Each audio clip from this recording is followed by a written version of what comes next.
I'm going to simulate probably what I would run into with the gear I have right here, wearing my boots for my purpose. This is that cheaper paddle, and I'll go over that just in a little bit, but I've shortened it to the shortest length that it's set for, and that may take some fine tuning once I actually use it. But this is that $27 vest, this is that $27 paddle, and I bought a cheap, it's a good one, and I'll go over that later, a cheap $30 reeling combo, just to kind of give you a general idea, and I'll go over that more specifically of how that works and stuff.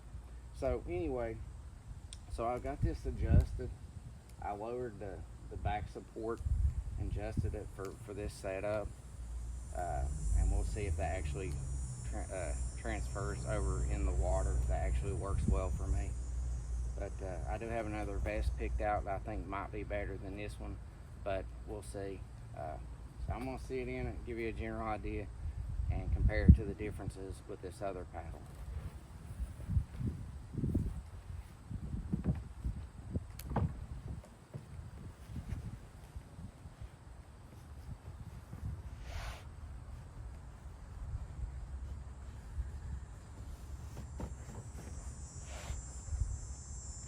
Okay, this is about what I would have it set at. Again, it may take some further tuning. I did order a cushion for this, and I'll go over that separately as well. But anyways, this is me sitting in it with my setup thus far. I do prefer my barefoot shoes, which if you're interested, I can go over that with you in another video as well. Those barefoot shoes, by the way, are way more comfortable and are much better than padded boots or shoes. If you work on your feet all day, it's surprisingly much more comfortable. Anyways, so this is the paddle. I believe it goes down to 220 centimeters. I'm not 100% sure, but it has a variety of different settings, and it tethers as well. It has aluminum handle. It has stiff, pretty stiff paddles here, comparable to the perception that I have. The weight's about the same. I can't really tell a lot of difference, but I bought this to make an assessment on what size, and I can try and different adjustments of what will work best for me in my paddling situation. You know, you have the steeper strokes, you know, but you want to really focus on your core, but you have your steeper strokes, you know, and you have your more calm strokes. This takes some practice for me. But anyways, but whether this is too short or whatever, this is the lowest setting, and it can adjust, but this boat kind of sits in the water a little bit, so we'll find out what works. But this is just to give you a general idea about the paddle. Anyways, so this is a life vest that I got, the $27 when I have it on. I did push this lumbar support, this back support down about as far as it'll go, and it's still, it does okay. It's underneath my shoulder blades. I mean, it could go up probably a little more, but with this specific life vest, once you really lean back, I might be able to tighten this up, but you know, this is okay seating position for me. Something that might not push up is better, which better life vests will work better. You know, it's not pushing up against your neck. This depends on a variety of factors, the seating in your kayak or whatever. But so this, I may get a different one of these. But this still, it's a pretty decent life vest for other reasons, I think, for the price. So anyways, yeah, this is it. I don't know if this will work for me. Range of motion don't seem bad, it's just how it pushes up. So they make life vests better for paddling, and I'll probably invest in that. The one I'm looking at is about $115. So I put this rod in here. You know, it's loose, but unless you're really in rough areas, it shouldn't fall out. But so this is this. I have a variety of things I want to go over, but I'm going to focus on them here in just a little bit. But this gives you a general idea. This right here will easily extend out to this length, so you have a little bit longer if you need it, whatever size you need. And again, and it tethers, so you can turn it a little bit if you wanted to. Turn it the other way, actually. Yeah, you want a little bit of a tether. So anyway, that's that. Let me go ahead and put it back down here. These are full width. I'll show you a comparison between this one and the other paddle, and I'll go over some other things. So stay tuned. So this is the difference in the length. The Perception one is 230 centimeters. The construction is about the same. I looked it over, the build quality, the stiffness of the paddle, material. It feels a little stiffer on this one. About the same, not much difference. The seal here, the seal here. This one has a rubber thing over top of it. The drip edge, keep the water off your hands when you're paddling. It's about the same. This one does have a plastic insert, which is typically better than the metal, but this one, it doesn't make a lot of noise. This one may be a little less, but it's not dramatically different. This one's $60 some and this one's $27, so you gotta keep that in mind. But this one adjusts all the way up to basically the same length as this one. So anyways, so that's the paddle. Another thing I want to go over is this $20-something village pump. That's in case you swamp or get a bunch of water in your kayak, you need to bail it out. This is a Harmony Gear is the name of it. It's on Amazon. I already did the research and the reviews and stuff like that. It's a yellow jacket. Anyways, it's double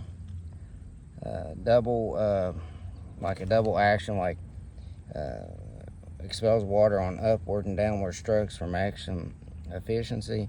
Claims that it'll bail 1 gallon of water for every 8 pumps. So, and based on a lot of people's experience with it, it's pretty good compared to a bunch of other ones. So I'm gonna go over some other things I got here and demonstrate things I plan to do with what I've got and roughly the cost. So stay tuned. So this is the cheap little rod and reel combo I got from Amazon for only $30. It's a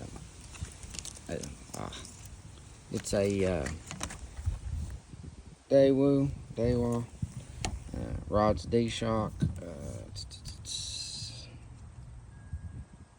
It's not focusing like I want it to. Anyways, there we go. D-Shock. Spinner reel. D-Shock, wait a minute, here it is. D-Shock 2500B. It's like your multi-purpose rod and reel combo. It'll serve your purpose for most fish, bass, and so on. You put like 8 to 12 pound test line on it. Depends on what you want to use. Anyway, so that's that. I did a lot of research on the best rod and reel combo, and you're just not going to find anything really better than that. Not likely, because I did thorough research on that. For $30, you can't beat it. It's reliable, durable, holds up. You don't need to spend $100. It's up to you for multi-purpose fly fishing. that should serve my purpose. Actually, I think they have an updated model, but this one's time tested and proven. It's about the same price, $25, $30 some. I might get another one for a second one. Anyway, so that's that. You can do further research on that. So let's go on to the next thing. So if you follow my other videos, I was talking about how I plan to actually get a deer out.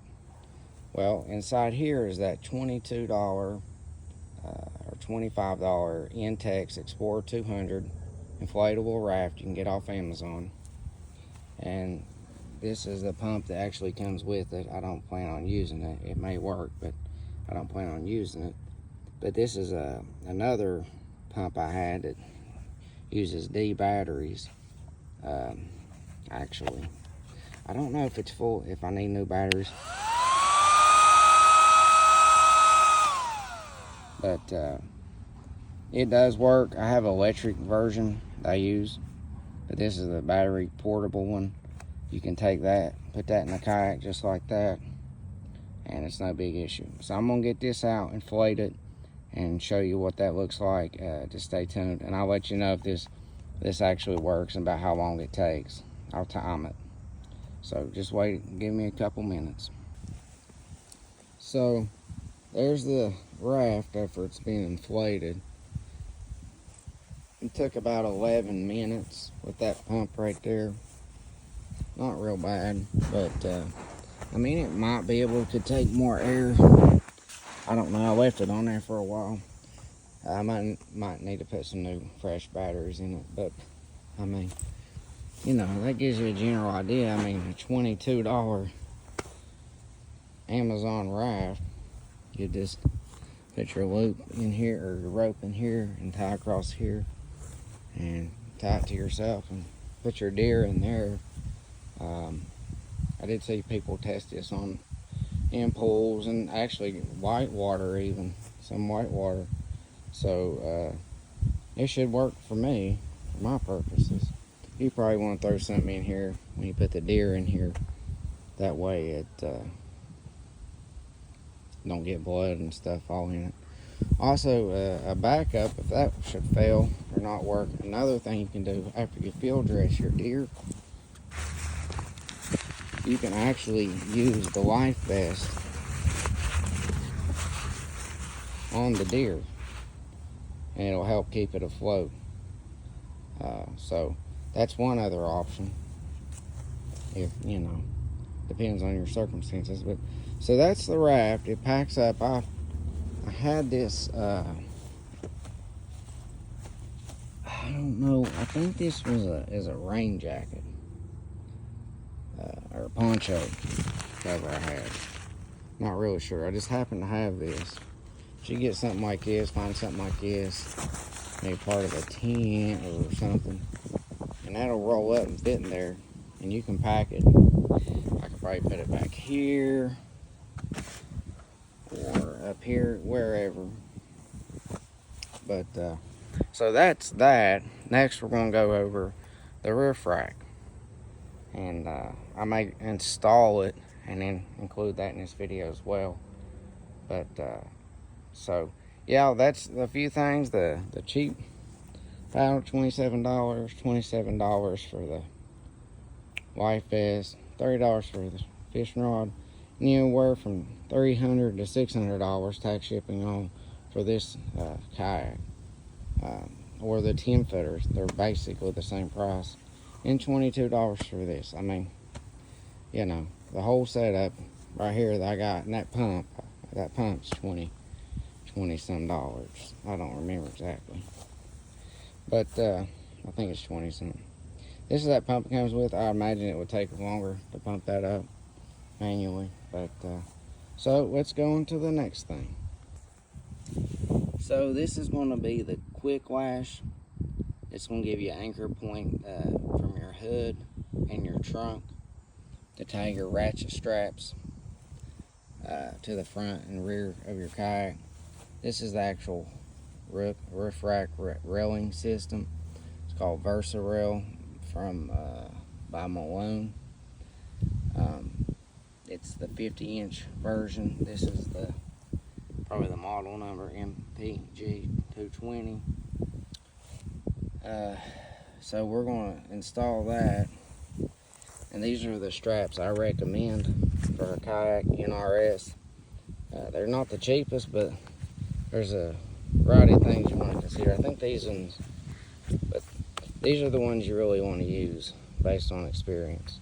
People that went through the regular ratchet straps. I think these are a little stretchable or something. Something's different about these than regular ones. Let's see here. They're recommended. Your kayak in the heat can swell, can damage your hull, so that's something you don't want to happen. So anyway, so let me get this unpackaged and show you what's in the package, and we'll go over that. So this is the rail system or rack system that is intended primarily for cars or whatever doesn't have a pre-existing rack. Anyway, so that's the rails, the suction cups. This is the 50-inch. They come in a 50 or a 58-inch width, so that depends on what you would need. I just got the 50-inch. The hardware here includes the Allen wrench, because I use Allen keys. Anyways, so that all appears to be included there. This is the installation manual, so it kind of tells you everything, as is typical. Looks pretty straightforward.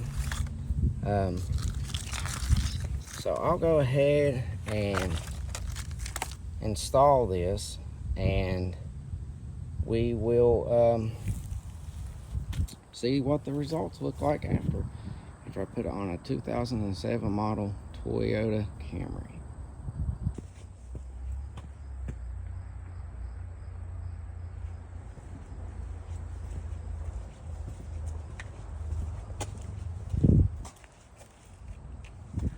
So I got it installed. It took me a little while to get everything lined up. It has these rubber things, and took it out of my pocket. One of them I could get on one side, but just how it mounted to this car, a 2007 Toyota Camry, it didn't. I can put one on one side, but I don't know that I can put them on both sides. I might have to do some customization, see how it kind of sticks out a little bit on one side versus the other. But that's just the way it is, because it's a little wider in the back. But it should be all right for the front ones. Anyway, so I got it installed. I got the hood loop. You just lay that in there and shut the hood, and the same for the trunk. I haven't fully strapped it down yet. I don't have two straps. I have one, but I thought I had more for here to the front. And I got those two NRS 12-foot straps for strapping it over this way. It does slide a little bit like this, but I'm gonna run to Home Depot and get two more straps, or Walmart. I might look, see if I can find something rubber to give a little bit more grip. But yeah, it took a little while, but it's pretty straightforward. It's not complicated. I took measurements to try to line it up the best I could. You want to unloose this, so this slides and this will pivot. You want to make sure it suctions well. Don't mind the mess in the car, but it kind of straps and it hangs like this, and in the front too, the same. It's just like you pull it, clamp it down, wrap the excess. That seems all right. Those suction cups work pretty good, but you definitely need to do this too, just for added security. It's not complicated. I mean, you know, how-to is not necessary. Just some tips. You can't get the Allen key that comes with this up under there.